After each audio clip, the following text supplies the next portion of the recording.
معلوم یہ ہوتا ہے کہ سارے کام اللہ کی طاقت اللہ کی نصرت سے ہوں۔ تو میرے بھائی و عزیزوں، بات یہ ہے کہ ہمارا سب سے پہلا ایمان والے کا بنیادی عقیدہ اللہ ایک، وہ اللہ الصمد، بے نیاز ہے، زمانے کی ضرورت اسے نہیں ہے، نہ ہماری نمازوں کی، نہ ہمارے قرآن پاک کی تلاوت کی، نہ ذکر و اذکار کی۔ قرآن کی 29 سے 12 اللہ نے فرمایا قُلْ مَا يَعْبَأُ بِكُمْ رَبِّي لَوْلَا دُعَاؤُكُمْ فَقَدْ كَذَّبْتُمْ فَسَوْفَ يَكُونُ لِزَامًا۔ اے محمد عربی صلی اللہ علیہ وسلم، آپ کہتے ہیں اگر سارے لوگ مجھے پکارنا چھوڑ دیں، میرے گھروں میں آنا بند کر دیں، میرے کلام پاک کو اٹھا کر پڑھنا بند کر دیں، تسبیحات کو گھمانا بند کر دیں، میرے سامنے قیام کو بند کر دیں، رکوع میں جھکنے کو چھوڑ دیں، ماتھے کو زمین پر رگڑنے کو چھوڑ دیں، آپ کہہ دیجیے مجھے کوئی پرواہ نہیں، میں جیسا ہوں میں ویسا ہوں، میری کبریائی میں، میری وحدانیت میں کوئی کمی نہیں آتی۔ تو معلوم یہ ہوا کہ محتاج ہم ہیں، ضرورت ہم کو ہے۔ اس لیے میرے عزیزوں، اللہ کے ایک ماننے کے ساتھ کیا کیا چیزیں ماننا؟ نمبر 1 پر وہ ایک ہے، نمبر 2 پر وہ بے نیاز ہے، نمبر 3 پر نہ وہ کسی کا باپ ہے، نمبر 4 پر نہ وہ کسی کی اولاد ہے، نمبر 5 پر اس کے برابر کوئی نہیں، نمبر 6 پر وہ محیی ہے، زندہ کرنے والا ہے، نمبر 7 پر وہ مارنے والا ہے، نمبر 8 پر وہ رزاق ہے، روزی دینے والا، اس کے علاوہ کوئی رزاق نہیں۔ وَمَا مِن دَابَّةٍ فِي الْأَرْضِ إِلَّا عَلَى اللَّهِ رِزْقُهَا، صاف اعلان کیا کہ زمین پر رہنے والا، زمین پر چلنے والا ہر مخلوق اس کی روزی کا انتظام اللہ کی ذمہ۔ اب چاہو اسے حلال بنا لو، چاہو اسے حرام بنا لو۔ ایک جگہ پر تو میں بار بار گزارتے ہوئے بات ذکر کرتا ہوں، ایک جگہ پر تو اللہ تبارک و تعالیٰ نے اللہ کے بعد اگر کوئی مقدس جماعت ہے اور کوئی پاک صاف معصوم جماعت ہے، رسولوں کی جماعت، اسے اللہ نے خطاب کیا یا ایھا الرسل کلوا من الطیبات واعملوا صالحا، اے رسولوں کی مقدس جماعت، کلوا من الطیبات، پاکیزہ کھاؤ، حلال کھاؤ، حرام کی ملاوٹ بالکل نہ ہو۔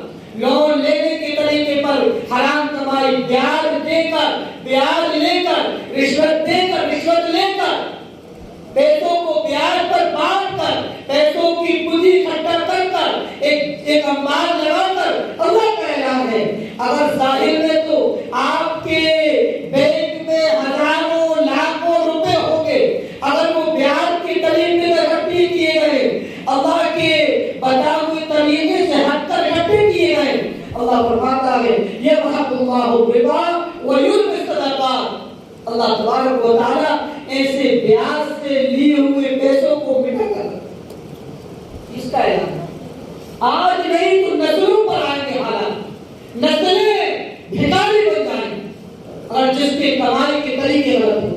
اس لیے میرے عزیزوں، تو اللہ رزاق ہے، اللہ روزی دینے والا ہے، ہمارا عقیدہ ہے، پوری کائنات کا نظام اللہ کے ہاتھ میں۔ میرے عزیزوں، اگر لوگ حکومت میں ہیں، لوگ تاج پر تخت پر بیٹھے ہوئے ہیں، لیکن ہر ایک کا عروج ہے تو ایک سوال بھی آتا ہے، ہر ایک کی ایک کہانی ختم بھی ہوتی ہے، لیکن ایمان والے کے ساتھ اللہ کی ذات سے وابستگی ضروری ہے کہ کائنات میں جو کچھ بھی ہے وہ اللہ کی مشیت، اللہ کی چاہت، اللہ کی قدرت سے ہو۔ اس لیے توحید کے ساتھ ہی چند چیزیں کہ روزی کا انتظام اللہ کرتے ہیں۔ میرے عزیزوں، ایک بہت بڑے عالم دین گزرے گئے، شیخ علی متقی برہان پوری رحمۃ اللہ علیہ، بڑے عالم دین گزرے برہان پوری، کنز العمال حدیث کی مشہور کتاب ہے، آپ نے لکھی ہے مدھیہ پردیش کے، لیکن آپ کی کتاب عرب میں دوسرے ممالک میں پڑھی جاتی ہے، اتنے مشہور عالم دین گزرے۔ ان کا ایک جملہ تھا، ایک بندہ خدا ان کے پاس آیا، اور کہنے لگا کہ حضرت یہ رقم ہے، اس رقم کو آپ کسی غریب کو دے دیں۔ شیخ علی متقی برہان کے نے فرمایا کہ بھائی مجھے ضرورت نہیں، آپ کسی اور کو دے دو، اور آپ جب دیتے ہوئے جاؤ کل اسی راستے سے واپس میرے پاس دوبارہ آنا۔ اللہ رزاق ہے، روزی کا انتظام وہ کرتا ہے، لیکن طریقے حلال کیا ہے؟ تو شیخ نے یہ بھی کہا ہے کہ اپنے کمائی کے ذریعوں کو حلال کرو۔ اب حلال حرام ہوتے کیسے؟ کہ ہر وہ کام جو اللہ کی ناراضگی کا ذریعہ یا سبب بنتا ہے، اس کام کو اپنا بزنس بنانا، اس کام کو تجارت بنانا، یہ حرام ہے۔ ہر ایسی کمائی جس میں لوگوں کو دھوکہ دے کر معاملہ کیا گیا، معاملہ تھا کچھ اور، مثال کے طور پر دکان کے اندر چیز کی نقلی اصلی نہیں تھی اور اسے وہ اس قیمت میں دے رہا ہے اصلی کی قیمت، تو یہ گویا کہ ایک نا انجان انسان کو دھوکہ دے کر اس میں زیادہ پیسے وصول کیے۔ تو یہ طریقہ شریعہ میں سے یہ کہنا ہے۔ تو شیخ علی متقی برہان نے فرمایا کہ آپ جب کل میرے پاس آؤ تو اسی راستے سے واپس آنا جس راستے سے آپ جاؤ۔ اور ساتھ نے یہ بھی کہا کہ اپنے کمائی کے ذریعوں کو حلال کر لو، اللہ تبارک و تعالیٰ روزی حلال اور صحیح جگہوں پر لگا۔ اب یہ بندہ خدا چلا ہے، ڈھیر سارے پیسے لے کر آیا تھا۔ اب ایک فقیر سے ملا، آنکھوں سے نابینا تھا، پورے کے پورے پیسے اس کے حوالے۔ اب غور کیجیے آپ کہ رزاق طاقت اس کی، روزی کا صحیح استعمال کب ہوگا؟ جب روزی کا صحیح طریقہ آمد استعمال کیا جائے۔ بہتر اب یہ رات میں بڑا خوش تھا کہ الحمدللہ میں نے اپنے پیسے نابینا کے سارے حوالے کر دیے، صحیح مصرف پر صحیح جگہ پر میرے پیسے پہنچے۔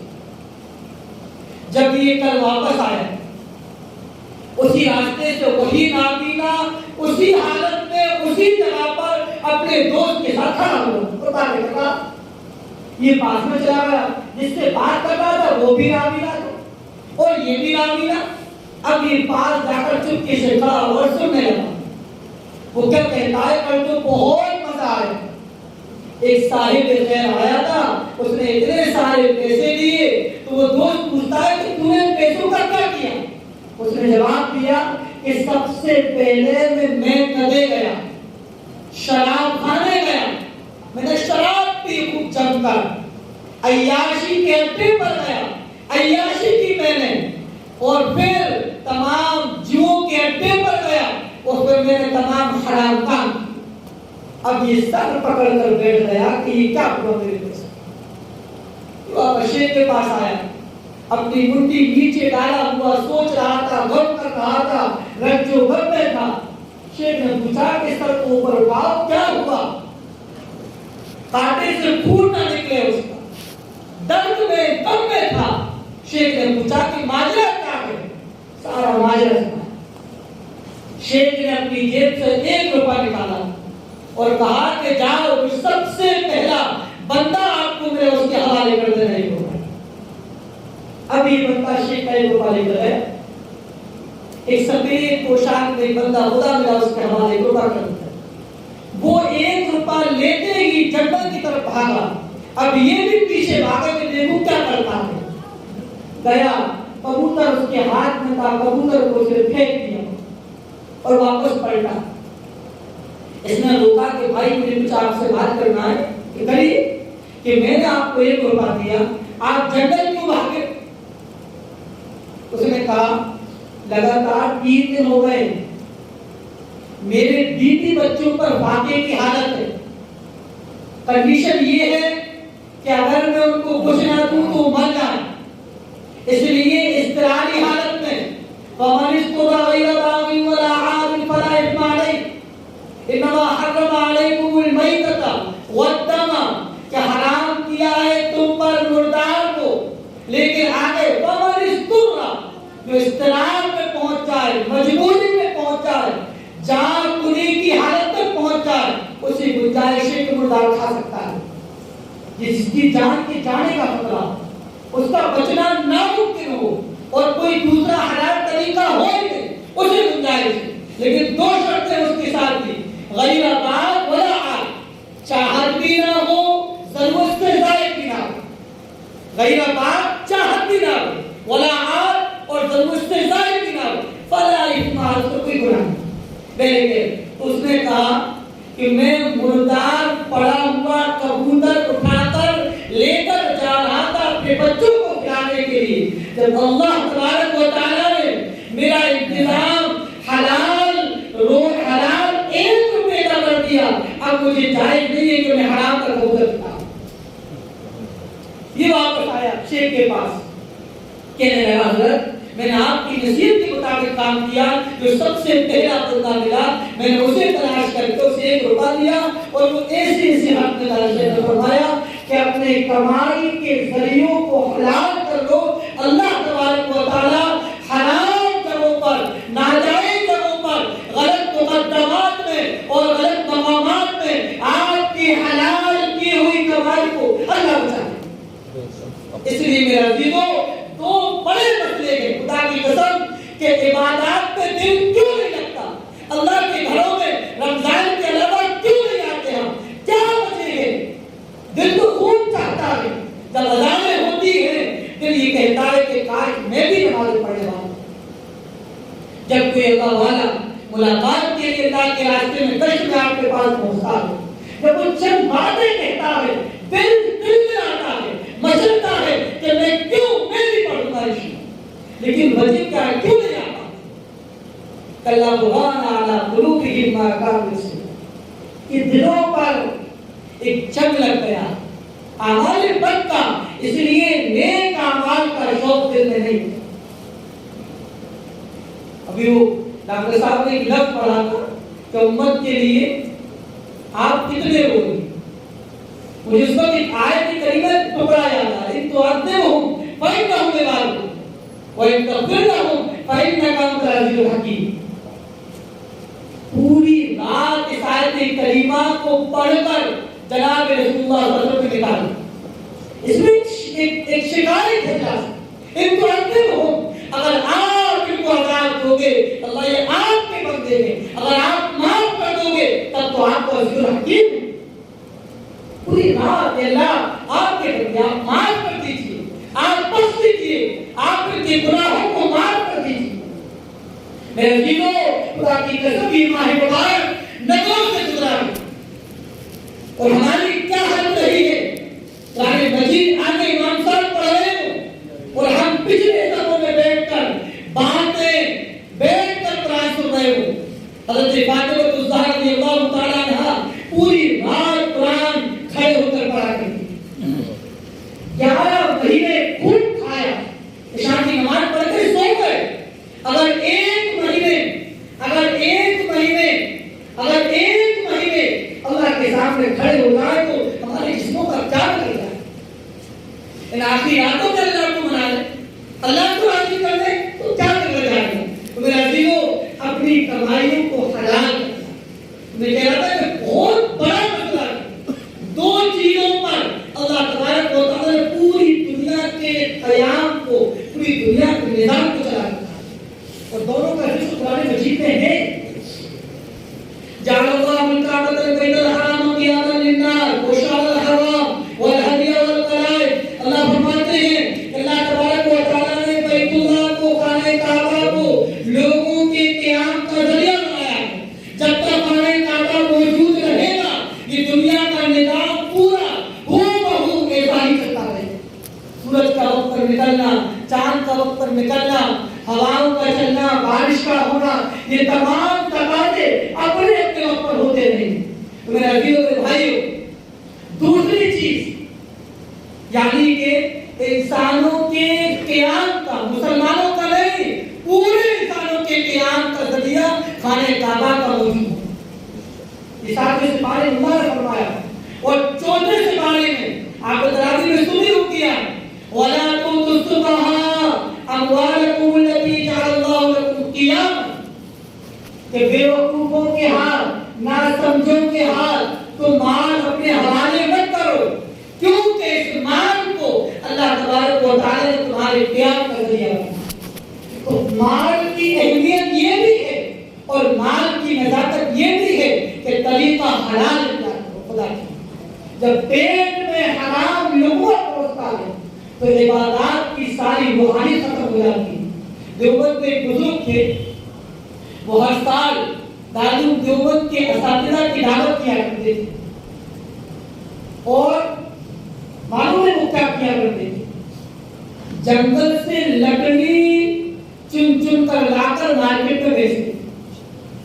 کیا کام کرتے تھے؟ جنگل سے لکڑیاں اٹھا کر لاتے تھے، ایسا ہوتا ہے علاقوں میں، اور لکڑیوں کو لا کر بیچا کرتے تھے. تو دارالعلوم دیوبند کے اساتذہ پوری سال شدت سے اس دعوت کا انتظار کرتے. کسی نے پوچھا ایسا کیوں؟ جواب دیا کہ وہ ایک دن کا جو لقمہ پیٹ میں پہنچتا ہے تو 40 دن تک عبادات میں مزہ. غریب لکڑیاں چن کر لاتا ہے اور پھر بڑے چوٹی کے علماء یہ کہتے ہیں کہ ہم اپنی عبادات میں، نمازوں میں، قرآن پاک کی تلاوت میں لذت محسوس کرتے ہیں، مزہ. صرف ایک دن کی دعوت کی بنیاد پر جب حلال طریقہ اختیار کیا جاتا ہے، تو جب حلال طریقے پر کھلایا ہوا لقمہ انسان کی عبادات میں روحانیت پیدا کرتا ہے. جب ہم ہمارے بچوں کو حلال کھلائیں گے تو خدا کی قسم یہ بچے ہمارے نافرمان نہیں ہو سکتے، ہمارے باغی نہیں ہو سکتے، مگر فرما بردار ہی رہیں گے. تو میرے عزیزوں میرے بھائیوں، تو ہمیں ایمان پر میں نے شروعات کی تھی ایمان سے کہ دو چیزیں ایمان اور اسلام، اور ان دونوں کو ماننے والوں کو کہتے ہیں مؤمن اور مسلم. اب ظاہر سی بات ہے ایمان میں یہ چیز ہے کہ ہمیں دل سے یقین کرنا ہے. ظاہری نقشے کچھ بھی کہے، ظاہری حالات کچھ بھی کہے، ظاہر میں کچھ بھی ہو، لیکن اندر کا یقین اتنا پختہ ہو بچوں کا ہمارا کہ کرنے والی ذات تو اللہ کے علاوہ کائنات کا نظام کوئی نہیں چلا سکتا. یہ آج کی حکومت ہے، کل قیامت میں اعلان ہوگا لمن الملک اليوم، آپ کس کی حکومت ہے؟ آپ بتائیں تو کہاں گئے راجا مہاراجا، کہاں گئے وزیر اعظم، کہاں گئے مکھیہ منتری، کہاں گئے یہ سب ایک سب پہ کھڑے ہو. اس لیے میرے عزیزوں ہمیں اللہ کی ذات پر پورا یقین ہے، پورا بھروسہ ہے. میرے عزیزوں جب اللہ کو اپنے گھروں کی حفاظت کروانی ہوتی ہے تو ابابیل پرندوں سے کرواتے. آپ نے پڑھی ابھی سنی آیت کریمہ الم تر کیف فعل ربک باصحاب الفیل الم یجعل کیدہم فی تضلیل وارسل علیہم طیرا ابابیل. کیا شاندار آیت. تا قیامت تک کے لیے اپنے گھر کی حفاظت اللہ نے لشکروں سے نہیں کروائی، بڑی حکومتوں سے نہیں کروائی.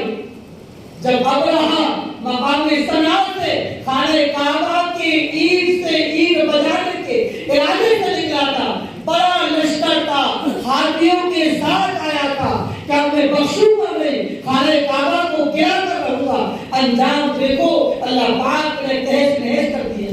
وادی محسر پڑھتی ہے وہاں پر حکم ہے، وہاں ٹھیرو مت جلدی سے نکلو، یہاں پر ہزار نہ نکلو. معلوم یہ ہوتا ہے میرے عزیزوں اللہ کو ضرورت پڑے گی اللہ پاک اپنے گھروں کی حفاظت بغیر لشکروں کے کروا سکتا ہے. لیکن ضرورت اپنے ایمان کی حفاظت کی، ضرورت اپنے آپ کی حفاظت کی، ضرورت اپنے اعمال کی صحیح کرنے کی. میرے عزیزوں میرے بھائیوں ہم اپنے ایمان کو پختہ کریں. یہ مختصر سا سبق میں آپ کو سنا رہا ہوں کہ نمبر 1 پر اللہ کو ایک ماننا ہے، نمبر 2 پر کہ اللہ کی ذات ہی کو سب کچھ ماننا ہے، کہ کائنات کا پورا اختیار اللہ کے ہاتھ میں ہے، کائنات کی روزی کا انتظام اللہ کے ہاتھ میں. دوسرا عقیدہ کہ جناب رسول اللہ صلی اللہ علیہ وسلم کی تعلیمات جو آپ لے کر آئے ہیں میں اپنے دل سے آپ کو سچا رسول مانتا ہوں. میری زبان جھوٹی ہو سکتی ہے، میری آنکھیں جھوٹی ہو سکتی ہے، میرے کان جھوٹے ہو سکتے ہیں، لیکن سرکار عالم صلی اللہ علیہ وسلم کا زبان سے نکلا ہوا لفظ جھوٹا نہیں ہو سکتا. ایک بہت بڑے عالم دین ہیں جن کا ہم بیان سنتے رہتے ہیں، مولانا سجاد صاحب نعمانی دعوت برکات ہیں، بڑے